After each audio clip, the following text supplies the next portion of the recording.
లాభం కోసం చేసే కల్తీ సామాజిక ద్రోహం, క్షమించరాని ద్రోహం. మన యాదాద్రి ఫుడ్ సేఫ్టీ టీమ్ మనకు ఈరోజు ఆరోగ్య వారం అనే కార్యక్రమాన్ని ఫుడ్ సేఫ్టీ అధికారి గారు నిర్వహించారు. చాలా చక్కని మంచి కార్యక్రమం, మంచి పాటతో ఇచ్చారు. మరి స్టేట్ నుంచి కూడా పాట తెప్పించారు. చాలా బాగుంది. ఆరోగ్య వారంలో మనం మంచి ఆహారం తీసుకోవాలి. ఎక్కడైనా కూడా అన్యాయం జరిగినప్పుడు మాత్రం దాన్ని నిలదీసి అడగాలి, అధికారుల దృష్టికి తీసుకోవాలని చెప్పి చాలా చక్కగా ఇచ్చారు. ఒకసారి మనం లవ్ ఫుడ్, తర్వాత మనం ఒకటి సేఫ్ ఫుడ్, కొన్ని స్లోగన్స్ వాడదాం. Save food, share food. Save food, save food, share food. Save food, save food. Eat safe, stay safe. Eat safe, eat safe, eat safe, eat safe, eat safe, eat safe, eat safe. Save food, share food. Save food, save food, save food. అందరు గట్టిగా save food. Eat right, stay right. Eat right, eat right, eat right, eat right, eat right. ఈ కార్యక్రమం మరి ఇంత మంచి చక్కని కార్యక్రమం నిర్వహించారు.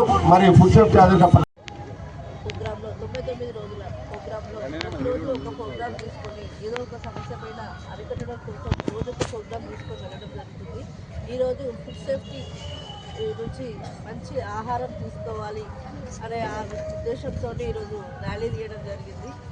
మనం ఏం తింటున్నాం అన్నదే ముఖ్యం. ఎంత డబ్బున్నా వేసే ఆరోగ్యమే మహాభాగ్యం. కాబట్టి ఆరోగ్యాన్ని కాపాడుకోవడం కోసం ప్రతి ఒక్కరు కూడా కృషి చేయాలి, ముఖ్యంగా మహిళలు. ఎందుకంటే మనం తయారు చేసిందే మన పిల్లలు తింటారు. కాబట్టి మనం ఏదైతే చేస్తామో అదే వాళ్ళకి ఆరోగ్యకరమైన ఫుడ్ను తయారు చేసి మనం ఇవ్వాలని కోరుకుంటున్నాం. ముఖ్యంగా ఈ రోజులలో చెత్త, మనం చూస్తున్న చెత్త అవన్నీ చూస్తున్నా కానీ అవి కాదు ముఖ్యం. మన ఆరోగ్యం ఎంత మంచిగా ఉంటే మనకు అంత బలమని నేను అంటున్నాను. ₹1,00,00,000 ఉన్నా కొన ఊపిరైనా కొనలేమని అంటాం. కాబట్టి ఎన్ని డబ్బులున్నా మన ఆరోగ్యం మంచిగా ఉంటే బాగుంటుంది. ముఖ్యంగా ఇప్పుడున్న యూత్ అంతా మొత్తం ఫాస్ట్ ఫుడ్ సెంటర్లకి నిలబడుతున్నారు. ఆ ఫాస్ట్ ఫుడ్ సెంటర్లలో యూజ్ చేసే సాసులు కానీ, నూనెలు కానీ, మైదా కానీ వాటి వల్ల క్యాన్సర్ వచ్చే అవకాశం ఉంది. కాబట్టి ఎంత వీలైతే అంత తక్కువగా అవి వాడకుండా ఉంటే మన ఇంట్లోనే తయారు చేసుకునే విధంగా ఉంటే బాగుంటుందని నా ఆలోచన. ప్రతి మహిళ కూడా ఆలోచించాలి. మన బిడ్డల ఆరోగ్యం మంచిగా ఉంటేనే మనం కూడా బాగుంటాం. కాబట్టి మనం బాగుంటే మన గ్రామము, మన పట్టణము అన్నీ మంచిగా ఉంటాయి. ఏదైనా మన భవిష్యత్తు బాగుండాలి అంటే మనం తీసుకునే ఆహారము కలుషితం లేకుండా ఉండాలి. ప్రతి ఒక్కరూ ప్లాస్టిక్ నిషేధం అని అంటున్నాం కానీ అది కొంతవరకే సాధ్యమవుతుంది. ఎక్కడికి వెళ్ళినా మళ్ళీ ప్లాస్టిక్ బాటిళ్లలో వాటర్ ఇవ్వడం, గ్లాసులు ఇవ్వడం ఇది జరుగుతూనే ఉంది. కాబట్టి ఇవన్నీ నిషేధిస్తూ ఒక ఉద్యమంలాగా మనం ఒక్కొక్కటి డే బై డే చేంజ్ చేసుకుంటూ వస్తే మన జీవితాలలో కూడా మార్పు వస్తుంది.